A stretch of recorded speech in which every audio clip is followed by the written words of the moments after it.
حضرت فاروق اعظم کے ہاتھ میں تلوار تھی، گھر سے نکلے، کہنے لگے آج میں اس محمد کا خاتمہ کر دوں گا معاذ اللہ۔ تو اس نے گھر گھر فساد پیدا کر دیا تلوار لے کے۔ ابو جہل نے نا غصہ دلایا، کہنے لگا مکے میں کوئی سورما نہیں بچا جو مصطفیٰ کو قتل کر دے معاذ اللہ، 100 سن کھونٹ ملیں گے۔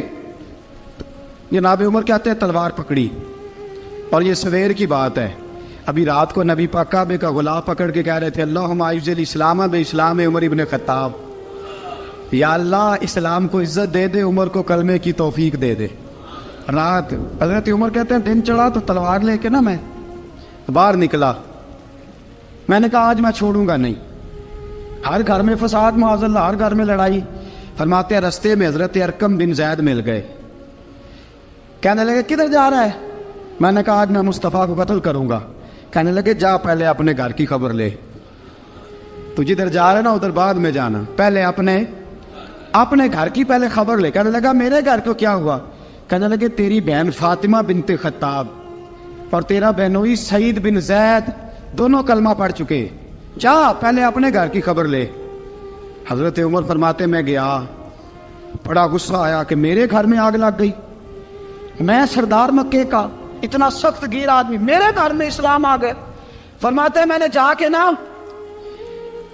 اپنی بہن کے گھر کی طرف رخ کیا، دروازے پہ پہنچا تو میں نے سنا اندر سے آواز آ رہی ہے، قرآن پڑھنے کی آواز آ رہی، قرآن پڑھنے کی۔ فرماتے ہیں میں نے دروازے پہ دستک دی، اندر سے آواز آئی کون ہے دروازے پہ؟ میں نے کہا عمر ابن خطاب۔ فرماتے ہیں کہ میرے بہنوئی نے کہا کہ فاطمہ تیرا بھائی بڑا سخت ہے۔ فرماتے ہیں میری بہن نے جلدی سے قرآن کے صفحے لپیٹ کے اوپر رکھ دیے، میرے بھائی جو تھے وہ میرے بہنوئی ایک دروازے کے پیچھے چھپ گئے۔ فرماتے ہیں میری بہن سامنے کھڑی ہے، پیار بھی بڑا تھا، میں نے جاتے ہی کہا کیا کر رہی تھی؟ توجہ ہے آپ کی؟ غلامان محمد جان دینے سے نہیں ڈرتے، یہ سر کٹ جائے یا رہ جائے کچھ پرواہ نہیں کرتے۔ ہمیں لگے کیا کر رہی تھی؟ حضرت فاطمہ خاموش ہے۔ عمر کہتا ہے میں نے ڈانٹ کے، بولتی کیوں نہیں، کیا کر رہی تھی؟ میں نے کہا قرآن پڑھ رہی تھی، قرآن پڑھ رہی تھی۔ کہا تجھے پتا نہیں، تجھے میرا پتا نہیں؟ فرمایا سارا ہی پتا ہے۔ کہا تو جانتی نہیں لات و منات کو برا کہتے ہیں؟ فرمایا وہ بات کی باتیں تھی، وہ جاننے نہ جاننے کی باتیں۔ دوستو توجہ، حضرت عمر ابن خطاب فرماتے ہیں کہ بہن اس جلال، اس روب، اس اعتماد سے بولتی تھی کہ میں نے ایک تھپڑ مارا بہن کے منہ پہ، میری بہن ادھر جا کے گری۔ فرماتے ہیں کپڑے جھاڑ کے کھڑی ہوئی، کہنے لگی عمر ایک تھپڑ نہیں تو 1000 مار، تو 1000 مار، لیکن یہ امید نہ رکھنا کہ میں قرآن چھوڑ جاؤں گی، یہ امید نہ رکھنا میں قرآن چھوڑ جاؤں گی۔ فرماتے ہیں کہ میرے ہاتھ میں تلوار تھی، میں نے دستے کی طرف سے نا، دستے کی سائڈ سے تلوار بہن کو ماری زور زور سے، سر سے خون نکل آیا۔ فرمایا میں اپنے بہنوئی کی بڑی عزت کرتا تھا، میرا بہنوئی پردے سے نکلا بیوی کو بچانے، میں نے زور زور سے 2 تلوار کی پشتیں اس کے سر پہ بھی ماری، خون نکلا، پھر میری بہن آگے ہوئی، پھر مارا۔ آتے جب خون نکلا نا بہن کا، تو میری بہن نے اپنا خون اپنے ہاتھ پہ لگا کے کہا عمر جس ماں باپ کا خون تیری رگوں میں ہے اس کا میری رگوں میں بھی ہے، اسی کا خون میری رگوں میں بھی ہے۔ فرمایا عمر جس باپ کی پشت سے تو ہے میں بھی اسی باپ کی پشت سے ہوں، جس ماں کی چھاتیوں سے دودھ تو نے پیا ہے میں نے بھی اسی ماں کی چھاتیوں سے دودھ۔ توجہ ہے آپ کی؟ میری بات سمجھ میں آ رہی ہے؟ سنیں بات، رسول اکرم صلی اللہ تعالی علیہ وسلم نے فرمایا، حضرت عمر رضی اللہ تعالیٰ عنہ فرماتے ہیں نبی پاک پہ نازل قرآن سنا تو جب میری بہن نے اس جلال کے ساتھ بات کی نا کہ عمر میں بھی اسی باپ کی بیٹی ہوں، میں بھی اسی باپ کی بیٹی ہوں، میں بھی اسی قبیلے کی ہوں، خبردار تو ترشرو ہو کے گالی 1000 دے، یہ وہ نشہ نہیں جسے ترشی اتار دے۔ فرمایا تو چارہ کر، ٹیل لگا، لیکن تو مجھے اسلام سے ہٹا سکتا؟ حضرت عمر فرماتے ہیں بہن کا جلال دیکھا تو میں ٹھنڈا ہو گیا، بہن کا جلال دیکھا تو میں نے کہا اچھا مجھے دکھاؤ کیا پڑھ رہی تھی، مجھے دکھاؤ ذرا کیا پڑھ رہی تھی۔ فرماتے ہیں میری بہن کہنے لگی تو کافر ہے، انما المشرکون نجس، جا پہلے وضو کر کے آ، جا غسل کر کے آ، جا پہلے نئے کپڑے دھلے ہوئے پہن کے آ، پہلے تیار ہو کے آ۔ حضرت عمر فرماتے ہیں میں تیار ہو کے آیا، میری بہن نے جھولی میں صفحے رکھے، قرآن پڑھے بہن، سنے بھائی، اللہ تقدیر بدل دیتا ہے۔ قرآن پڑھے بہن اور سنے بھائی،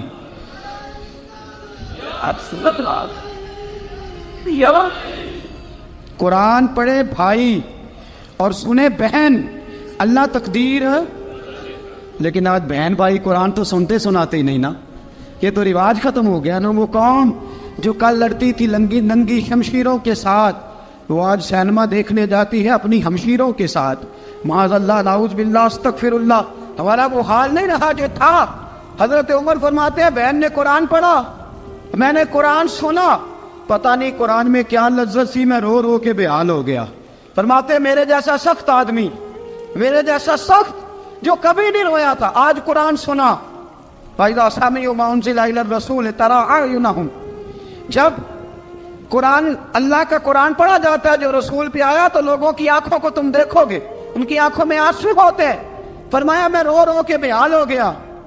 میری بہن کہنے لگی بھائی کیا پروگرام ہے؟ میں نے کہا مجھے بھی لے چلو، مجھے بھی لے چلو۔ کہا چلو۔ فرمانے لگے ذرا ٹھہر جاؤ، میرے نا ہاتھ باندھو، رسیوں کے ساتھ نا میرے ہاتھ، پیچھے میرے ہاتھ باندھ لو، گلے میں میری تلوار لٹکا لو، میں مارنے آیا تھا، اب میں مجرم بن کے جانا چاہتا ہوں، مجرم بن کے۔ اور ہمارے شیخ فرمایا کرتے تھے استاد گرامی، حضرت عمر فرمانے لگے مجھے مارتے مارتے لے کے جاؤ، میں چونکہ مارنے آیا تھا نا مجھے۔ اور ایک پنجابی کا شاعر کہتا ہے حضرت عمر نے کہا گھروں آیا سا مار مقامنے نو، گھروں آیا سا مار مقامنے نو، ان مینو مار دے لے چلو، متے عمر دی عمر برباد ہوئے جتھے عمر سوار دے لے چلو۔ گھروں آیا سا مار مقابلے نو، ان مینو مار دے لے چلو، متے عمر دی عمر برباد ہوئے جتھے عمر سوار دے، متے عمر دی عمر برباد ہوئے جتھے عمر سوار دے۔ فرماتے جب پہنچے نا دار ارقم میں تو دروازے پہ حضرت امیر حمزہ کھڑے تھے۔ حضرت امیر حمزہ، ایک شخص کہنے لگا حضرت امیر حمزہ سے عمر آ رہا ہے، فرمایا آنے دو۔ کہا حضور وہ تلوار بھی گلے میں لٹک رہی ہے، فرمایا آنے دو، وہ اگر عمر ہے تو میں بھی امیر حمزہ ہوں، وہ اگر عمر ہے تو انا اشہد اللہ و رسول ہی، میں اللہ رسول کا شعر ہوں، آنے دو۔ کہا آپ کیا کریں گے؟ کہا ادب ملحوظ رکھے گا تو خاطر سے بٹھائیں گے، نمونہ اس کو ہم خلق محمد کا دکھائیں گے، اگر نیت نہیں اچھی تو میں اس کو قتل کر دوں گا، اسی کی تیغ سے سر کاٹ کے چھاتی پہ دھر دوں گا، میں آنے تو دو، آنے دو عمر کو۔ حضرت عمر آئے، دروازے میں داخل ہوئے، صحابہ فرماتے ہیں کہ حضور نے شور سنا، فرمایا کون ہے دروازے پہ؟ فرمایا عمر۔ فرماتے ہیں حضور اٹھے تیزی سے، چادر گر گئی، چادر، حضور تیزی سے اٹھے، کھول دو دروازہ۔ حضور عمر کے گلے میں تلوار ہے، فرمایا پھاٹک کھول دو۔ یا رسول اللہ عمر آپ کا دشمن، فرمایا کھولو دروازہ۔ کہا یا رسول اللہ خطاب کا بیٹا، فرمایا کھولو دروازہ۔ یا رسول اللہ ابو جہل کا رشت، فرمایا کھولو دروازہ۔ حضور ماجرا کیا ہے؟ فرمایا وہ اپنے آپ نہیں آیا، میں نے رات اللہ سے دعا مانگی ہے، میں نے مانگ کے لیا ہے، میں نے مانگ کے لیا، وہ اپنے آپ تھوڑا آیا ہے، مانگ، کھولو دروازہ، آنے دو۔ حضرت عمر چھٹ سے دروازہ کھلا نا، رسول پاک سامنے کھڑے ہو گئے۔ کیا منظر تھا؟ ابو بکر فرماتے ہیں تمہیں کیا بتائیں کیا منظر تھا؟ حضرت ارقم فرماتے ہیں تمہیں کیا بتائیں کیا منظر تھا؟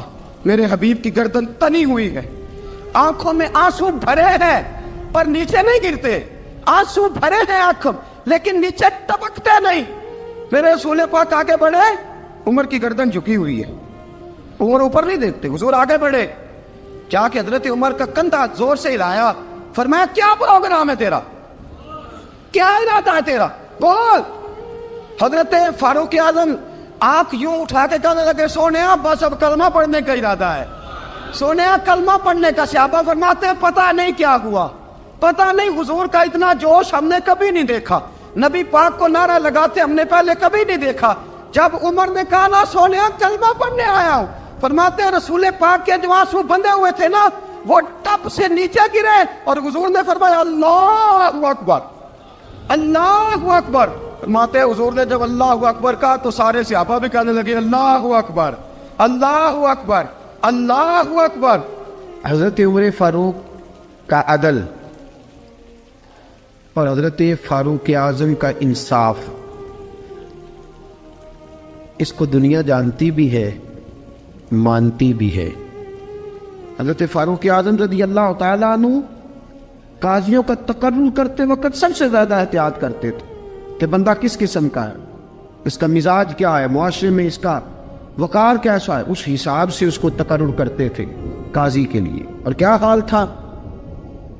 حضرت زید بن ثابت رضی اللہ تعالیٰ عنہ کو آپ نے قاضی مقرر کیا، بعد میں معزول کر دیا۔ کیوں آپ نے معزول کیا ہے؟ تو حضرت عمر کہنے لگے اس کی وجہ ہے، ایک دن ایک شخص نے، حضرت ابی بن کعب نے مجھ پر مقدمہ کیا، حضرت عمر پر مقدمہ کر دیا، تو فرماتے ہیں کہ میرے سامنے میں دیکھ رہا تھا، جب میں عدالت میں پہنچا تو زید بن ثابت نے میرا کھڑے ہو کے استقبال کیا، اور جب مدعی آیا ہے تو وہ بیٹھے رہے ہیں۔ تو میں نے کہا کہ جب آپ دونوں میں ملتے وقت انصاف نہیں کر رہے تو فیصلے میں کیسے انصاف کریں گے؟ آپ اس قابل نہیں کہ آپ کو قاضی بنایا جائے، معزول کر دیا۔ اگر میں بحیثیت مجرم، بحیثیت ملزم آیا ہوں، اگر آپ نے میرا کھڑے ہو کے استقبال فرمایا تو پھر مدعی کا تو زیادہ حق بنتا تھا۔ اور ہم پر اعتراض ہے کافر کا، وہ کہتے ہیں تم عدل نہیں کر سکتے۔ بولا آدمی ہے نا، وہ دیکھتا ہے آج کل کے مسلمانوں کو، آج کل کے مسلمانوں کو دیکھ کے رائے قائم کرتا ہے۔ ہم اسے کہتے ہیں ہاں آج کل کے مسلمان نہ دیکھ، وہ جنہوں نے ڈائریکٹ نبی پاک کی نکاح سے فیض پایا تھا انہیں دیکھ، ڈائریکٹ جو رسول پاک کی نکاح کے فیض یافتہ تھے، عدل و انصاف سے بھر دی دنیا۔ حضرت فاروق اعظم، حضرت عمر بن عاص مصر کے گورنر تھے، حضرت فاروق اعظم نے انہیں متعین کیا تھا۔ ان کے بیٹے کا مصر میں جھگڑا ہو گیا کسی عام آدمی کے ساتھ، گورنر کے بیٹے کا، اور گورنر کے بیٹے نے اس مصری کو، ایک عام آدمی کو درے مارے۔ تجھے پتہ نہیں میں گورنر کا بیٹا ہوں؟ مصری نے کیا کیا؟ گھوڑے پہ بیٹھا سیدھے مدینے آ گیا، سیدھا مدینے۔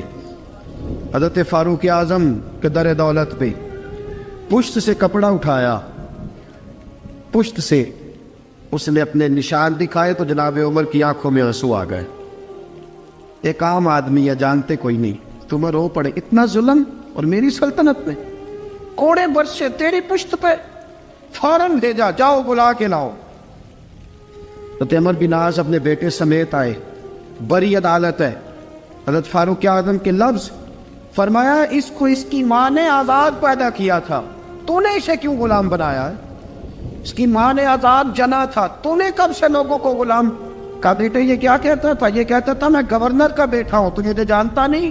فرمایا اب یہ بڑی عدالت ہے، کوڑا پکڑ اور اس گورنر کے بیٹے کی پشت پہ برسا اور اسے کہہ تو گورنر کا بیٹا ہے، میں محمد کا غلام ہوں صلی اللہ تعالی علیہ وسلم۔ اسے بتا، اسے اب بتلا کہ تو گورنر کا بیٹا ہے نا، میں نبی پاک کا غلام ہوں، اور جو مصطفیٰ کے غلام ہوتے ہیں وہ سارے برابر ہوا کرتے ہیں۔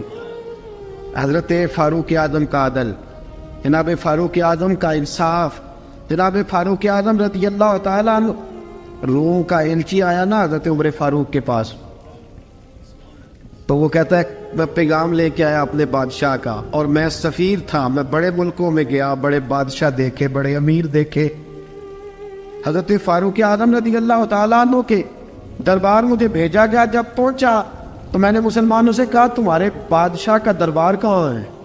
انہوں نے کہا نہ ہمارا بادشاہ ہے، نہ کوئی دربار ہے، نہ بادشاہ ہے، نہ کوئی۔ اچھا تو پھر وہ کدھر بیٹھتے ہیں؟ کہا یا مسجد میں ملیں گے یا اپنے جھونپڑے میں ملیں گے۔ تو کہا تمہارا بادشاہ بھی کوئی نہیں؟ کہا بادشاہ نہیں، ہم مومن ہیں، ہمارا ایک امیر ہے جسے امیر المومنین کہا جاتا ہے۔ وہ شخص کہتا ہے میں مسجد گیا، میں نے کہا عمر کدھر ہے؟ انہوں نے کہا جی ابھی نکلے تھے، ادھر ہی ہوں گے۔ میں نے کہا یہ کیسا بادشاہ ہے؟ کوئی کہتا ادھر ہوں گے، کوئی کہتا ادھر ہوں گے۔ یہاں تو صوبائی وزیر صاحب سڑک سے گزرے تو سارے روڈ 3 گھنٹے بلاک رہتے ہیں، اور یہ کیا چکر ہے کہ لاکھوں مربع میل کا حکمران، کوئی کہتا اس گلی میں گیا، کوئی کہتا اس گلی میں گیا، یہ کیسا بادشاہ ہے؟ کدھر ہے عمر؟ انہوں نے کہا یہی تھا۔ دوسرے سے پوچھتا جو وہ باغ کی طرف گئے، باغ میں گئے تو وہ ایلچی کہتا ہے میں نے باغ والے سے پوچھا کہ یہاں تمہارا امیر کدھر ہے؟ انہوں نے کہا وہ درخت دیکھ رہے ہو؟ کہا حضرت دیکھ رہا ہوں۔ اس درخت کے نیچے وہ ایک شخص جو سویا ہوا ہے نا، مٹی کا ڈھیلا سرہانہ بنا کے، وہ درخت کے نیچے مٹی کے ڈھیلے کا سرہانہ بنا کے جو بندہ سویا ہے وہی ہمارا امیر ہے۔ وہ سامنے حضرت سیدنا عمر فاروق کے پاس وہ بندہ جا کے کھڑا ہو گیا. وہ کہتا ہے کہ پسینہ گر گر کے نا مٹی کے ڈھیلے پہ گارا بنا رہا تھا. پسینہ گر گر کے مٹی کا ڈھیلا, وہ تر تھا. حضرت فاروق اعظم سو رہے تھے. کہنے لگا میں بیسیوں اور درجنوں بادشاہوں کو دیکھ چکا تھا جن کی آگے 10 گن. حضرت عمر کی آنکھ کھلی, طامت سمیٹی اٹھ کے بیٹھ گئے. کدھر آیا ہے؟ کہنے لگا حضرت جی آیا تو کسی اور کام تھا, آیا تو کسی, لیکن اب کام کوئی اور بن گیا ہے. آپ نے فرمایا اب کیا کام بنا ہے؟ کہنے لگا میرا کام یہ بنا ہے کہ میرا بھی دل کیا میں بھی کلمہ پڑھوں اور نبی پاک کا غلام بن جائے.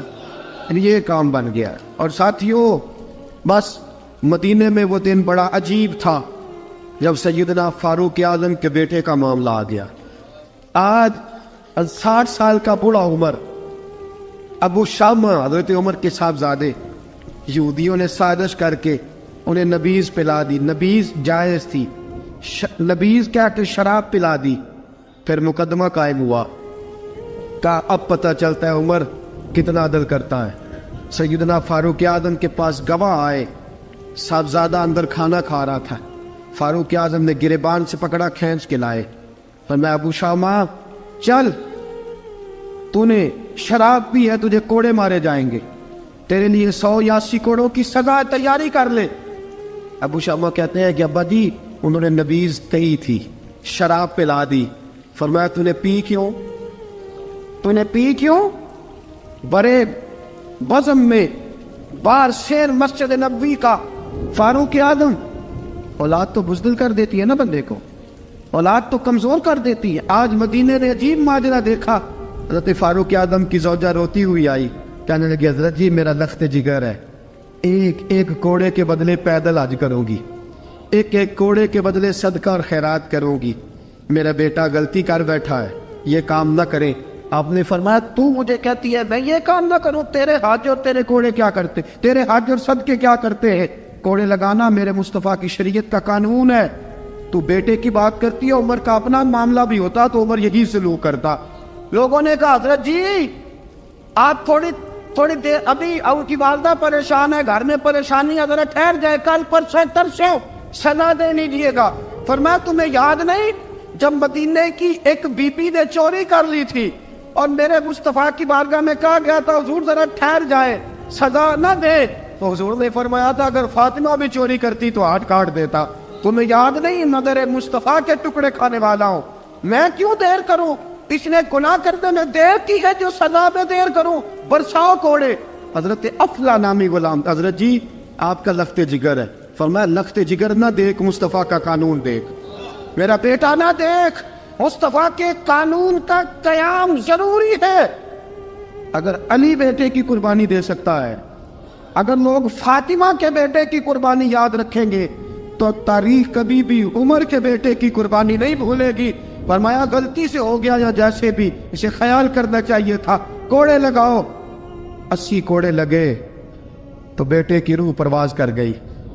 جب جوان بیٹا کسی کا, کوثر نیازی نے کہا تھا باپ کا جنازہ اٹھانا بڑا آسان, پر بیٹوں کے جنازے اٹھانے بڑے مشکل ہیں. جب فاروق اعظم کا بیٹے کا انتقال ہوا, بیٹے نے آنکھیں کھولی, باپ کی طرف دیکھا تو سیدنا فاروق اعظم عدل و انصاف 2 آنسو آنکھوں میں آئے. کہ بیٹا حضور سے جا کے کہنا کہ عمر نے بیٹا نہیں دیکھا, کا تیرا قانون دیکھ, جا کے حضور سے میرا پیغام دینا. حضرت ابو شامہ رضی اللہ تعالیٰ عنہ وصال کر گئے. تاریخ کیسے کیسے منظر ازالت الخلفاء شاہ ولی اللہ کی بطور حوالہ پیش کرو. حضرت ابو شامہ کا وصال ہو گیا, 20 کوڑے باقی تھے. لوگوں نے حضرت جی آپ کیا کرنا ہے؟ فرمایا اس کا جنازہ پڑھو, اسے قبر میں دفن کرو, باقی 20 کوڑے اس کی قبر پہ مارو, اس کی قبر پہ 20 کوڑے مارو. کا حضرت جی ایسا بھی ہوتا ہے؟ فرمایا اس لیے ایسا ہوتا ہے کہ یہ میرے مصطفیٰ کا قانون ہے, میری اولاد کا معاملہ ہے تو میں درگزر کروں. فرمایا مارو کوڑے. حضرت سیدنا حذیفہ بن یمان فرماتے فاروق اعظم بیٹے کی قبر پہ کھڑے تھے, داڑھی آنسوؤں سے بھری ہوئی تھی. میں دوڑا ہوا آیا, میں نے کہا عمر نہ رو, آج خواب رات تیرے بیٹے کا جنازہ تھا, جنازہ پڑھ کے سویا ہوں تو خواب میں مجھے رسول پاک کی زیارت نصیب ہوئی ہے. نبی پاک خواب میں تھے تو 2 سبز غلے